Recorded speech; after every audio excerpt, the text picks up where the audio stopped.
Gimana sih Pak Oti melihat perencanaan keuangan yang tepat atau rencana finansial yang tepat bagi seseorang yang masih berambisi untuk merealisasikan mimpinya? Ada nggak sih Pak sebenarnya tips-tips tersendiri? Perlu disadari bahwa mimpi adalah satu destinasi ya, tujuan yang harus kita capai gitu ya. Nah, mimpi itu bisa bermacam-macam gitu ya, mimpi itu bisa bermacam-macam, ada yang ingin menjadi juara, ada yang ingin menjadikan seseorang yang bisa dermawan, bisa mimpi menjadi orang yang bisa berguna bagi orang lain gitu ya. Dan ada yang waktu saya SD tanya mimpinya apa, oh saya mau jadi dokter gitu Hmm. ya, mimpinya apa, saya mau jadi insinyur ya. Nah itu ada semua mimpi ya. Ya tapi pada saat kita masih kecil gitu ya, mimpi itu tidak bisa kita wujudkan tanpa adanya support finansial yang bagus ya. Nah di sini saya akan bicara dari sisi orang tua, bagaimana orang tua menyiapkan untuk mengawal mimpi dari setiap anak-anaknya untuk mencapai mimpinya si anak tersebut gitu ya. Nah, anak kan nggak bisa mencari sesuatu untuk mencapai mimpinya. Ya, Mhm. yang dia bisa lakukan hanyalah bagaimana dia punya komitmen yang tinggi, disiplin yang tinggi untuk mencapai mimpinya. Tapi untuk mencapai mimpi itu betulnya perlu dana-dana yang disiapkan. Ya, untuk menjadi insinyur katakanlah, untuk menjadi dokter katakanlah. Saat ini 100 juta bukan uang yang bisa digunakan untuk mencapai mimpi, ya kecuali dia dapat beasiswa gitu ya.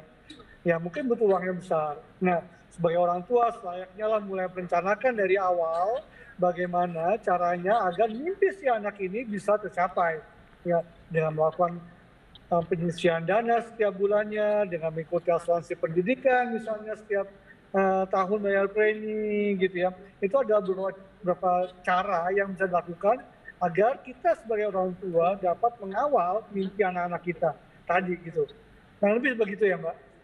Oke, jadi memang yang bisa saya simpulkan sebenarnya dalam meraih mimpi-mimpi itu tidak hanya kita perlu perencanaan yang tepat, tapi juga perlu support system atau dukungan dari orang-orang terdekat ya Pak Oti.